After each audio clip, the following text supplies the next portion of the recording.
Thank you for joining us for our masterclass on estate planning hosted by Trust and Will. We know that as a financial advisor, estate planning is an important part of your practice. It's an opportunity for you to get to know your clients on a deeper level, to get to know their legacy, what they care most about. And we also know lack of education is a big part as to why more than 60% of families don't have an estate plan. Our goal is that as part of this course, you'll have more knowledge and understanding on how to have these conversations with your clients. I'm thrilled to introduce Mitch Mitchell, product counsel at Trust and Will, who has years of estate planning practice as an attorney. Mitch, thanks for being here. Great to be here, Andres. We'll go ahead and kick it off with the basics of estate planning. And we know advisors get a lot of questions around what to trust, what to will, what should I be thinking about as I start to plan for my legacy? And we know advisors shouldn't be making the product recommendation, but we also know the importance of when an advisor is actually providing that education to the clients, the impact and the value that it has. So I'll kick it to you maybe for a quick intro on your background, and then we'll dive into it. So, as Andres said, I spent a decade in private practice doing estate planning and probate for individual clients before joining Trust and Will. And so I spent time as an advisor for clients, a professional, talking not just about the operative documents, but about what their goals are. So first I want to orient us to what the role of an advisor is in estate planning, because estate planning is a key component of wealth planning in general. And often advisors think about wealth accumulation, wealth preservation. They're not thinking so much about wealth distribution or wealth protection. And that's really where estate planning comes into play. So now that we know what estate planning does, what are the documents and what do I need to be talking about with my clients about the sort of documents they should have? So I think most people are familiar with the concept of a will. Fewer people are familiar with the concept of a trust. And then also we'll talk a little bit about some other important documents that really cover incapacity, which is a part of estate planning that people don't often think about, but is a very important part of estate planning as well. Yeah. And before we dive into it, Mitch, we hear from advisors often where we get the feedback, many of my clients aren't ready for estate planning. Younger clients, maybe they don't have the wealth. So first, let's go ahead and talk more about that. When should someone be thinking about estate planning? So that's a great opening topic, is really point blank, estate planning is for everyone. Anybody who is an adult should have an estate plan. And I think oftentimes people think, well, I don't have a lot of wealth. I don't really have an estate to plan for. And that's just not true. Everybody is going to leave somebody behind at some point, and they're gonna leave some property of some kind, even if maybe it's only of sentimental value.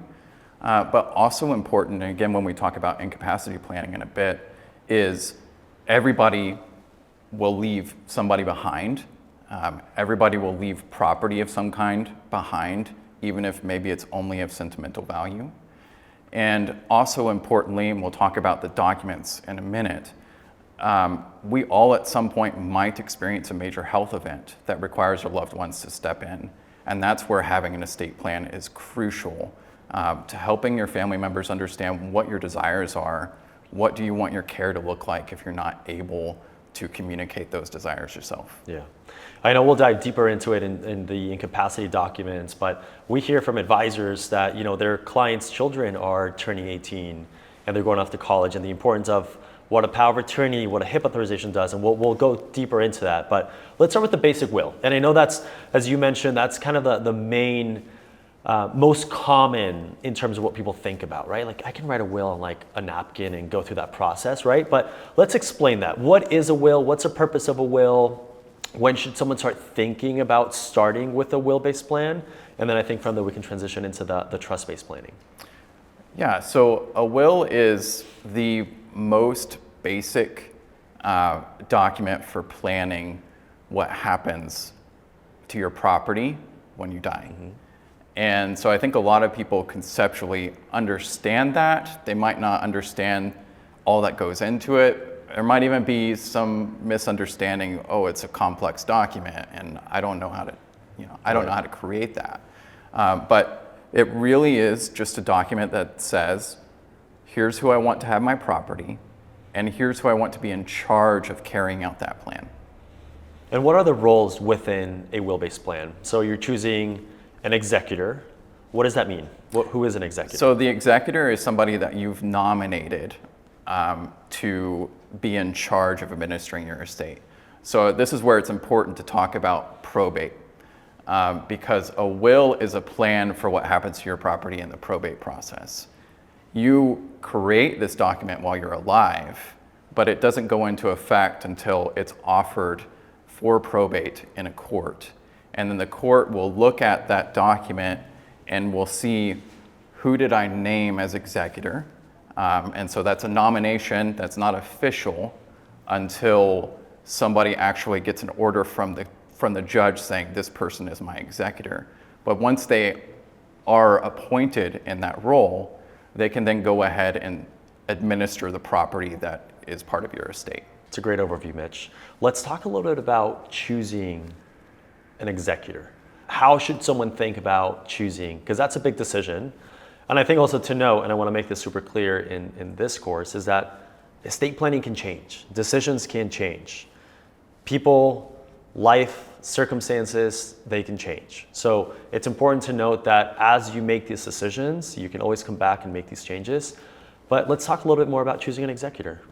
The executor is, first and foremost, they're a fiduciary. And I want to point that out because that's an uncommon role for somebody to be in. Lawyers are fiduciaries for their clients. Some advisors are fiduciaries for their clients. And what that means is that person is in a position of trust, and they have to look out for the interest of other people, not themselves. And so first and foremost, it's important that you pick somebody who you trust without qualification. Second, it's probably important also to pick an adult who is mature, but somebody who is not so advanced in age that you're worried about them having their own health issues. So that's where your point about it probably should change at some point is maybe while my children are young, I choose a trusted family member. So I choose perhaps a sibling or a parent of mine. But as my children advance in age themselves and they become adults, maybe then I'm swapping out the role who I nominated as executor, and I have an adult child who I know can carry that burden, because it is a burden. And then finally, I want to close with, on this point about who do I choose an executor, you should pick somebody who knows that you chose them and who agrees to it. Because you don't want somebody to be caught by surprise here, because it is a burden. Making sure that they understand their role, what it means, that they agree to it, I think is a really, really important part of it. And Mitch, what happens if someone dies without a will, without any estate planning? Let's talk about that, because I think that's something that it's a misconception and a misunderstanding. And I think specifically for maybe a family that has kids under the age of 18, maybe has some assets without beneficiaries on them. Let's talk about those like couple different scenarios. So if somebody dies without a will, there are some default rules that step in to fill that gap, for lack of a plan. And it's two things. One is who's going to be in charge of administering my estate. So that's an administrator or a personal representative, as opposed to an executor who carries out your will. The other part of the default rules here is who gets my property. And if I did not leave a plan, I do not get to choose who my property goes to. So there's default rules about who my heirs are.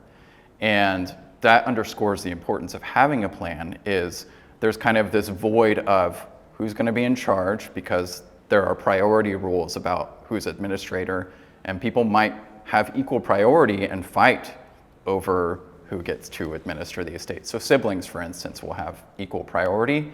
And if instead you had a will that said, I want my oldest child to administer the estate, or I want my youngest child because they're better with finances to administer my estate. And then for heirs versus beneficiaries under the will, maybe I had a specific plan in mind. Maybe I had even communicated it to my family that I want this person to get my house. Well, if you have 3 kids and you told one of them, or maybe all of them, this was my plan, is I want, this one child to get my house. Well, that's a missed opportunity there, because under most states' heirship laws, your kids are going to share equally. So that's where they're gonna have to make a separate agreement, or maybe have to buy their other siblings out, even though you had communicated different plans. So it's very important to have that in writing in a will where it's clear, and when your executor steps in, they, number one, know that they have the power, and number two, they know what the plan is and what to carry out. So what I'm hearing is we all have an estate plan, whether we know it or not. It's just a matter of, is it the estate plan that the state is going to determine for us, or is it an estate plan that we've talked about with our spouse or on our own to really be able to make those decisions? So to summarize that, really, really important for you and your loved ones to go through and make sure that you set up your estate plan, and that can be changed. Mitch, let's talk a little bit more about trust. And I know that's where, trust and gosh, my clients don't have millions of dollars yet. We're not ready for it yet. Do they make sense for my client? Do they not?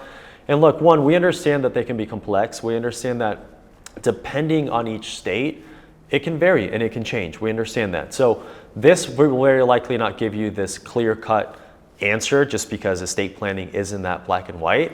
But we do hope that in this next few minutes, you have a better understanding on trust planning, what it means for your clients, how it can help benefit, and some of the benefits and potentially drawbacks of setting up a trust. So, Rich, I'll pass it to you to give us a quick overview. So I like what you said there about how estate planning is not black and white. And this is where the question is, right? Does this person need a will or a trust? And coming from the estate planning world, there's always nuance there. So we don't use black and white rules to say everyone needs a trust, everyone needs a will. There are some markers for why somebody might choose a will or a trust, and that's where we can talk about what those are. We covered a will, it has to go through probate. And so one of the main features of a trust, if you will, is that the most common type of trust, a revocable living trust, when properly funded and executed, is designed to avoid probate. And so I'll use California as an example of a state where most often people are using trust-based plans there, because the probate process in California is notoriously complicated and notoriously expensive. And so that is a good value proposition for people using a trust there, especially if they own real property. In Texas, where I am, it's less common for everybody to have a trust. And that's because probate is not notoriously complicated or expensive. And so the value proposition there of deciding, do I have a will versus a trust, is maybe a little more complex. California just say, probably have a trust, especially if you own real property. In other states like Texas, you might decide it takes too much money to set up a trust and to properly administer it. When a simple will being probated, it's not going to be that much of a burden for my family. And so digging into the details a little bit more about why you might choose a trust, what the trust does. I talked about probate avoidance. Reasons why you might have a trust, regardless of where you are, is maybe you own property in multiple states. So that potentially means having to do probate in more than one state. That's something I think most people want to avoid. Other reasons why you might utilize a trust as part of your plan is you have minor children or children with special needs. So it's a good reason to use a revocable living trust for the benefit of those children until they reach a certain age. beneficiaries with special needs, you may need to have a special needs trust as part of your revocable living trust or have a separate trust set up for them. Another reason why you might use a trust, not just for beneficiaries with special needs or minor beneficiaries, is if for any reason you want to place conditions on how they receive those assets. Because compared to a will or a plan without a will, where there's a probate and all the distributions are outright, and a trust enables you to say when they get it, maybe even specify not just time-based or age-based, but specify certain milestones that you want the beneficiary to achieve. So the trust enables you to place conditions on the beneficiary receiving those assets, and that also potentially for that beneficiary provides some creditor protection for them because they don't get that property outright. It's protected inside the trust as long as the trust says. Yeah. And it sounds like, so within a trust-based plan, more control, so I can make more specific decisions on how distributions are going to be made, which could be very valuable for a family, right? Two, it sounds like if executed correctly, it can help avoid probate completely, so it helps avoid that, especially in a state like California where probate can be more complex. And then there's a privacy aspect of it as well, right? Let's talk a little about the roles. And maybe we focus on what we have found one of the most common types of trust is a revocable living trust. So Mitch, let's start with just defining revocable. I know we get that question often, revocable, irrevocable, what's the difference? Let's focus on what is a revocable trust and what are the roles in choosing the folks inside that revocable living trust? First and foremost, it is a document that you set up that you can revoke. And so in that way, it's like a will, because a will is revocable during my lifetime. I can always change it. And revocable here really is synonymous with change or amend. Mm-hmm. And there are certain types of trusts that are irrevocable and that you can't change once you set up, or at least they're very difficult to change. The roles in the revocable living trust are you have the person who sets up the trust. So they're called the grantor, the settlor, or the trustor. I like to use the term settlor. They're the person who sets up the trust. So if I'm creating a trust, usually I'm creating the Mitch Mitchell Trust. I'm the settlor of my trust. There are other roles though, because that's the important part of it. With a will, I just set it up and it's sort of, it's done once I set it up. There's no administration of it until I'm gone. Yep. Whereas with a trust, we have to define these roles in advance, not just who I want to be my executor, but there are other people involved. So there's the beneficiaries, and those are the people who are going to get the property under the will. But there's this other third person who's very important, and that is your trustee. And the trustee is the person who administers the trust. Now, while I'm alive, oftentimes I'm trustee of my own trust that I just set up. That's the most common arrangement for a revocable living trust is Mitch creates his trust, Mitch is trustee of his own trust. He names successor trustees where if I'm incapacitated or when I die, those other trustees step in and administer the trust for the benefit of my beneficiaries. And this is in some case similar to the will-based plan and choosing an executor, meaning you can choose, a loved one, you can choose a close friend. In many cases too, we get the question about a corporate trustee, right? Which is when someone is actually choosing a corporation to kind of step in. We have found that that's typically for clients that have more complex or dynamic family situations, maybe higher net worth, and that's definitely something for folks to consider if it makes sense for them. So I think that's a great overview. Briefly, testamentary trust. I know we get that question often. It was probably one of our most asked requests to add into our will-based plan, but we still consistently asked when and how a testamentary trust comes into play. So can we give a quick overview on what that entails? Yeah, so what is a testamentary trust and why might I use one? So A testamentary trust is a trust that's created in my will. So to this point, we've been defining a will versus a trust, and they've been two discrete things. Well, you can, as part of your will-based planning, create some trusts that are sort of dormant. They don't exist until my will is probated. So there's still the probate process, the need for that will to be offered for probate, admitted for probate. And then the trustee of the testamentary trust can step in and administer the trust that's created at my death. Got it. And this is common for a lot of younger families, right? Meaning, kids under the age of 18, maybe I'm not that level of assets where I'm starting with a revocable living trust. So keep your options open, and also keep in mind that's where a company like Trust and Will can help your clients seek that legal advice. We do offer attorney support in most states, in which a client would be able to talk through their situation, what they're looking to achieve, and that's something we can definitely help with.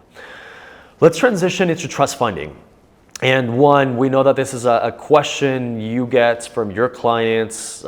Your clients are asking us. There's a lot of misconceptions about what that entails, what it looks like. And I just want to call out that this is, I think, a great opportunity for you as an advisor to really add more value. This is one where you can look into some of the decisions and assets that your clients made. Via Trust and Will, you actually get access with your client's permission to view your client's decisions and documents. And here, this is where we hear from a lot of advisors that they just love to set up a meeting to talk specifically about the decisions that you made, the family dynamic, your charities. Like, it's a unique opportunity to really get to know your clients on a deeper level. But we've also hear that this is like a great value add to really dive deeper into assisting and providing more education around trust funding. Now, we do our best at Trust and Will to educate your clients on the importance and next steps on really making sure that the trust is funded for clients that are creating a revocable living trust. Now, in the next few minutes, we'll give a quick overview on what this entails regarding real estate, retirement accounts, bank accounts, but also note that we have a full guide that helps your clients and you as advisors have more education there. So Mitch, let's switch it over and talk a little bit about that. So I create my trust, I get it notarized, there's a trust funding guide. Let's maybe start with real estate, because I know that's a big question we get. And again, we also note that in different states, it can be different regarding options, but let's give just an overview on what it entails to move your property into the name of the trust. Yeah, thanks, Andres. I think the most important part of this is for the advisor to think about their potential role here. And they can really quarterback the trust funding process. So real estate's a good example of, they're not going to be preparing a deed, right? But they can help guide their client on engaging maybe some professionals to prepare a deed, for instance, because real estate is probably the asset that's most often left out of a trust plan unintentionally. And it's always unintentionally, because people think, I set up the trust, I'm done. And this is where, as an advisor, if you do nothing else, you can ask one question of your clients. You can say, I see that you've set up a trust. Did you transfer your real estate to the trust? And then from there, that starts a conversation where, if you work with Trust and Will, they have a trust funding guide that will kind of help walk through this.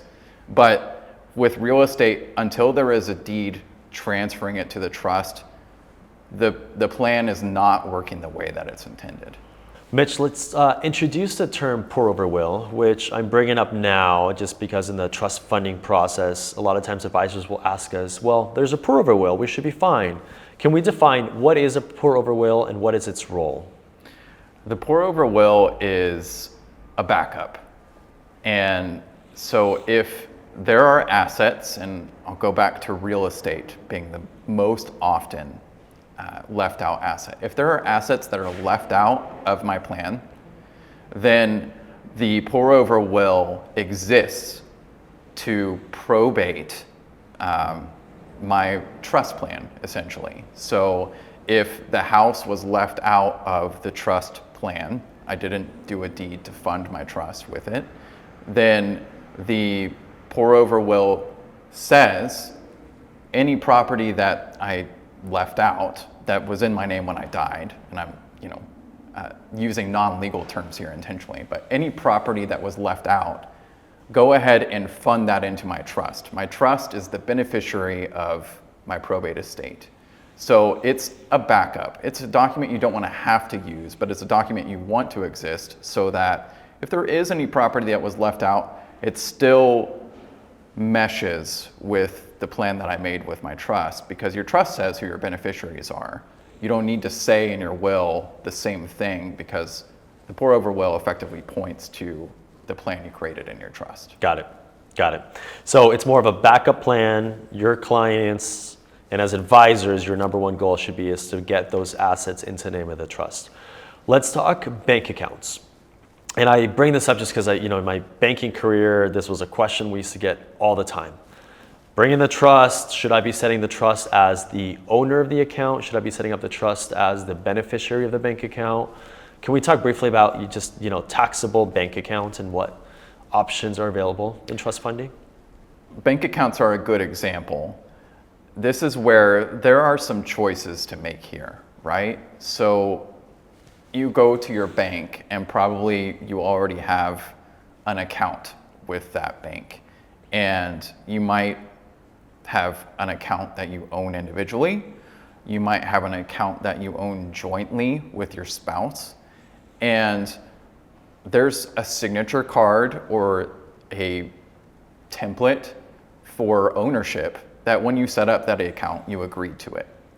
And so what we're talking about here is retitling functionally, where whatever that account says about ownership right now, how do we want to retitle it? And you can decide that you want to retitle the ownership. So instead of Mitch owning this bank account individually, now Mitch's trust owns that individually. But also, there might be an option that depends upon the bank too. There might be an option to say, well, let's pay on death to Mitch's trust when he dies. So I don't change the ownership, I just change who the beneficiaries are. Because there are always two things with financial accounts, most often. Yep. There's who owns it and who's going to be the beneficiary of it when an owner dies. Yeah. And I think to your point, every bank is a little different when it comes to that. And you have the choices, definitely something for you to look into a little bit more and see what is going to be most beneficial for you. But actually on that point, the beneficiaries, this is also a super common question we get very often. If I have an estate plan, let's say like a will, but I have beneficiaries on my bank accounts, my retirement accounts, if I die, what comes first? Is it the choices that I did on the beneficiary designations? Let's clarify that, because I think that's a common misconception in many cases. So beneficiary designations on financial accounts, on retirement accounts, on life insurance, anywhere that you could potentially have a beneficiary designation, that is an important part, going back to the role of the advisor as quarterback here, where they can help people discern something that they probably had a misconception about. Beneficiary designations generally they control. So what I mean by that is they take prominence over whatever I say in my estate plan. So whatever I say in my will or trust. Yeah. And the reason for that is, think of that account that I have as a contract with that financial institution or the life insurance company, where they are going to pay to whomever I tell them to pay. And so the beneficiary designation controls. They're not looking to what my will or trust says. So that's where it's important to have those designations. Oftentimes there's a default. Sometimes there might not be. Sometimes maybe the beneficiaries that I named died before me. So it's important to refresh these, check them as part of just like an annual review. So the advisor is reviewing the financial plan with their client. This is a good time to bring up when's the last time you checked your beneficiary designations? Because we don't want those, especially dormant ones, to frustrate the rest of the plan. And maybe if they have a trust, they want the beneficiary to be their trust. Maybe they have a specific plan for having a smaller account go directly to the beneficiary so they have liquidity. They have immediate access. You don't have to worry about administration of the assets, whether it's trust administration or probate administration. Got it. Got it. So I think to summarize trust funding, we know it can be complex. We know your clients will have questions about it. We have the resources for you. Real estate's a big one. We partnered this out with a company called UDeed to be able to transfer the property into the name of the trust, which is a very, very important part of it. Bank accounts, there's choices. We also have guidance there via our trust funding guide. And then also retirement accounts, there can be some tax consequences, which in this video, we won't go into any level of legal or tax advice, but note that that's definitely something for you and your clients to consider. Mitch, let's switch over to various different special circumstances. And we know life changes. There's marriage, there's divorce, there's death, and we get these questions very common. Let's kick it off with when someone is thinking about setting up an estate plan. Maybe they're engaged, they're not married yet. What should they be thinking about? We get these questions often on, can I set up an estate plan even if I'm not legally married yet? What does that entail? So this is where we kind of go back to the narrative of everyone needs an estate plan, right? So every adult needs to make a plan. But it is necessary to think about how life is dynamic and our lives change. And so, maybe I'm single when I first set up a plan, and I am now I'm engaged, I'm now thinking about becoming married. That's where probably who I name in my plan is different. Maybe I want to name my fiance to be executor. Maybe I want to name my fiance to be beneficiary of my estate. That's when you need to think about who's important in your life right now and who's going to be important in the immediate future. Who am I going to rely upon? But would I be able to, if we use a revocable living trust as an example, if California, to give you a little bit more specifics, California, I'm engaged, I have my own trust, my fiance has her own trust, would we be able to, prior to us being legally married, create a joint trust? Or do we have to wait until we're legally married to be able to create that? So that's a good scenario to think about, and there's no one right answer for that, because generally the joint trust that people use, generally a joint revocable trust, is going to be with married people. Got it. And so it might be a situation where initially you set up separate trusts, but maybe you just wait. Maybe you do a simple will-based plan to start, and you think, well, when we get married, we can create a joint revocable trust with the assets that we want to be joint and we want to have a joint plan for. Got it. That's super helpful. Let's dive deeper into divorce. So maybe a good example could be joint revocable trusts between husband and wife, and there's a divorce. Talk to us about what should someone consider as next steps in making those updates regarding their life. Well, number one, make the plan as soon as you can. That's the biggest part of this, is your financial life and the plan for your financial life is going to be transformed necessarily by the end of that marriage. But it's also important to look back and maybe consult with your family lawyer, the person guiding you through the divorce process. Do I have any obligations that I agreed to or that I was ordered to comply with in the divorce decree or the marital settlement agreement ending the marriage, where we decided, let's split these assets up. So when you're making a plan, this is a good general rule, but it's also especially important here. When you're making a plan, you're not doing it in isolation. You're consulting other factors. So that divorce decree or the marital settlement agreement, you need to consult that as well and see, did I agree to keep my life insurance for the benefit of my former spouse?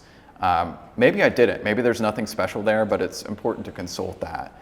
And then, get your spouse off of the old beneficiary designations. You don't want to have unintentional entanglements Yeah. after the divorce. And that's also too where the benefit of like a revocable living trust can come into play, correct? Where you can go in, you can make changes, you can make amendments. Very likely you're going to look at creating your own estate plan now, in your new scenario, if you will. So, but to your point, look at that sooner rather than later because it can have a lot of implications, for sure. Right. Okay, great. And then lastly, let's talk a little bit more about death. And it happens, and I think this is really the importance of having that estate plan in place, because I think it's really creating that peace of mind for our loved ones, right? Because when we pass, like, we're not here, right? So it's a matter of like, it's a very unselfish decision to be able to say, I want to make sure that when I'm not here, my family's going to be taken care of. They're not going to have to go through the headache. So what typically is like the first thing to look at when we have someone in our family, close friend that passes away? So this is where I want to step back a little bit, because the plan that your loved one who's now deceased made is sort of a gift. And it was something that I always like to talk with clients about who were in my office and were still alive, is this is for you, right? You have an opportunity here to say what your legacy is, but it's also importantly for your family. And a lot of this you're not going to be around for. So the having that written plan, that playbook, if you will, is something where it's important to do that, but it's also important to talk with your family about your having done it. And that's where an advisor can play an outsized role, is maybe that conversation didn't happen, but the advisor, if they're watching this video, probably had conversations with their client about their estate plan and might even have a copy of it. So they're able to step in and help the family and say, your loved one had this plan, and starting off, look at it. Here's what they wanted to happen. Here's the assets that they had. And that's where we're moving from what I talked about earlier, this wealth accumulation, wealth protection, to the distribution phase. And it's a phase shift, but it can be less abrupt for your family if there'd been a conversation with a trusted advisor, or ideally with the loved ones who are going to step in and fill these roles. Got it. Yeah, that's a really good summary. I think to help end this part of the CE course, life can change, and it's important that you as advisors have the backbones to be able to help guide your clients through this, and really provide the resources in being able to, as there's marriage, there's divorce, there's growing family, is having your first kids. And also note that we have many families, as we've helped hundreds of thousands of families at this point, that an estate plan will adopt. You can go from a will-based plan to a trust-based plan. You can make those changes. And I just want to note that the importance of you as an advisor in reminding your clients the importance of being able to do that. And it's something that we're very thoughtful about in the way that we've built our product, in enabling you to have that visibility to say, when is the last time my client made an update to the estate plan? And I know that my client had a kid 6 months ago, but last thing they've thought about is logging in and making those updates or visiting with their attorney. So just think of it from a peace of mind and proactive planning, the importance that you can and will have on your clients, and making sure that they're protected and that their estate plan is reflective of that. We also get a lot of questions on when should I be thinking about or helping my clients think about on updating the estate plan. And typically it's any life events, as we've talked about, and we went over 3 different life events. There is the obvious opportunity of moving states that could provoke the opportunity to update the estate plan. There's also the opportunity where someone's net worth can change significantly, right? Maybe through marriage, maybe through a distribution that they received, and they should be looking at a more advanced type of estate plan. But in short, that's really where we come in, where an estate planning attorney can come in and review that. Typically, we recommend at least every 3 to 5 years minimum, if there isn't that obvious life event. So really important part of it. And as advisors, the way that you think about financial planning, looking at this annually, it's a really important piece to really just look over and talk about with your clients regarding the estate plan, how you document that within your CRM, within your system that you built out, because it's a really, really important part of the value add that you're bringing in to your clients. So with that said, let's switch over to incapacity planning. And we know most of you as advisors are familiar with, the power of attorney, the HIP authorization. We just want to double down on the importance of this. And in my experience in private banking for over 10 years, I was that banker that used to have to set up those estate accounts for accounts that had to go through probate.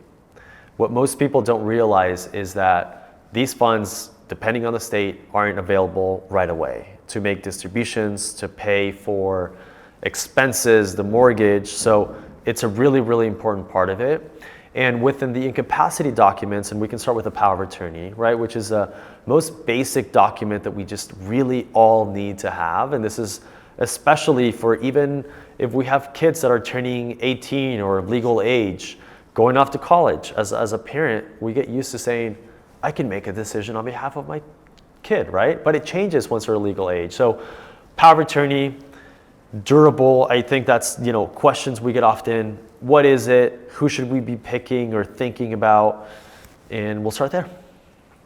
So incapacity planning is a favorite topic of mine because it's the part of estate planning that is often forgotten until the need is very acute. And it's likely that we all will experience a health event at some time where we need people to step in and make decisions for us.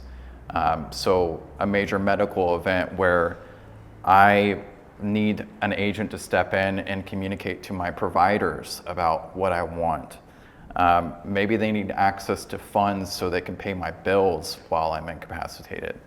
And that's the scenarios in which people would need these documents. So what are the documents? Well, we have a durable power of attorney, which generally is a document that covers finances or covers really more accurately all non-medical decisions. So access to accounts, ability to write checks, all things that I could do myself, I'm naming an agent to step in and do that for me in the event I'm incapacitated. And the durable part is they can do that while I'm incapacitated. There's also the importance of having a medical power of attorney, naming an agent or a proxy to step in and communicate with providers about those hard medical decisions that need to be made, but I'm not available to communicate those.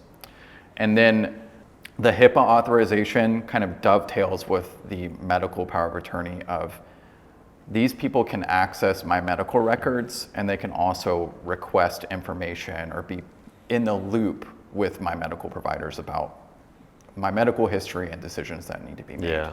And then within the living will, Mitch, that's also where, a lot of decisions can be made around the type of care that we want to receive. Is that correct? Right. So a living will or advance directive, that is a document that says, if I'm at my end of life, here's what I want my care to look like. So decisions like, do I want artificial nutrition or hydration?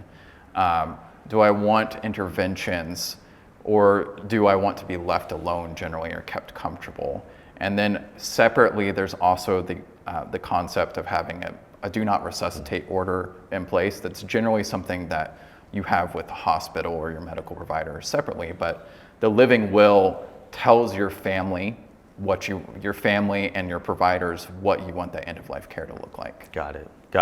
And this definitely seems like a very unique opportunity for advisors to kind of ask these questions in terms of, who are these people? Who is your power of attorney?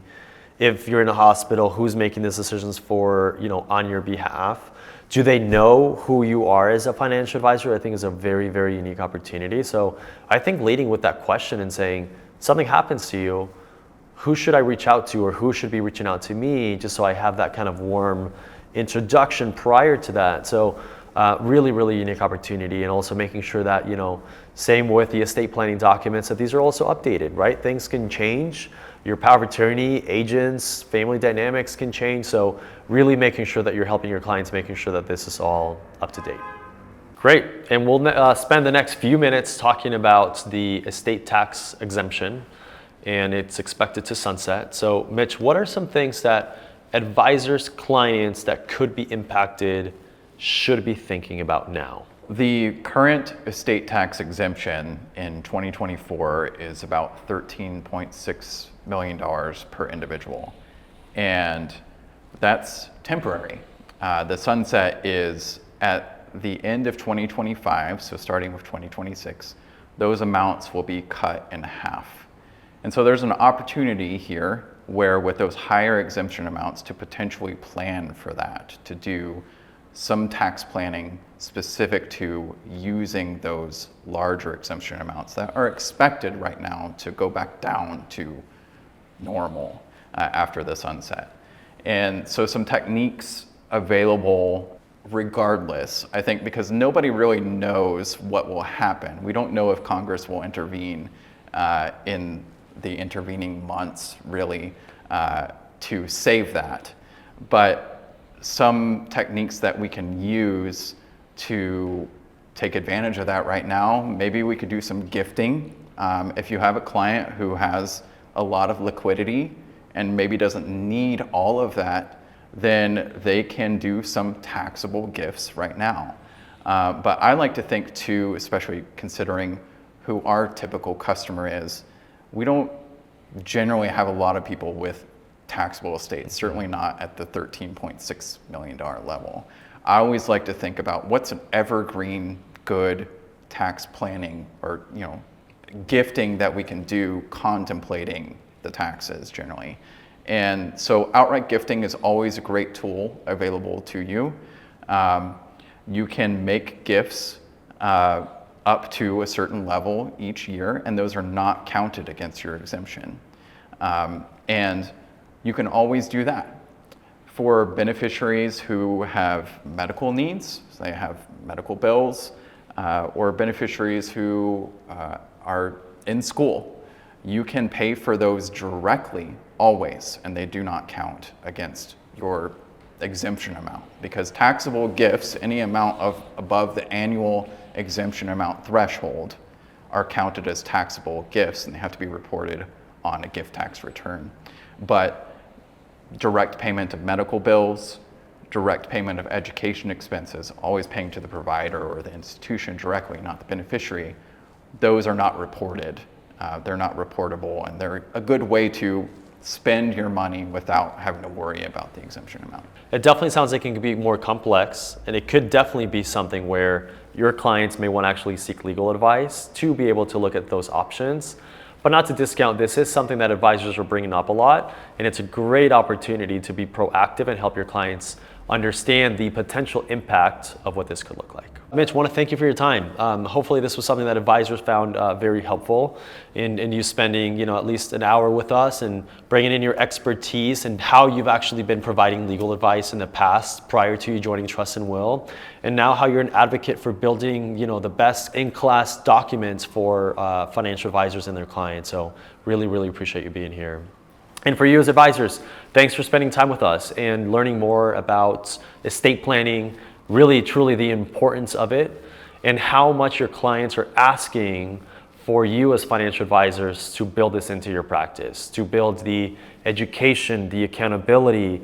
A lot of times there's most of what you're helping your clients with, it's a lot of big life planning, retirement, college planning. It's things that are very meaningful to your clients. But a lot of times we forget to actually protect a lot of the plans that you have in place. So make sure that this is a priority. We're here to support you, and thank you for being here.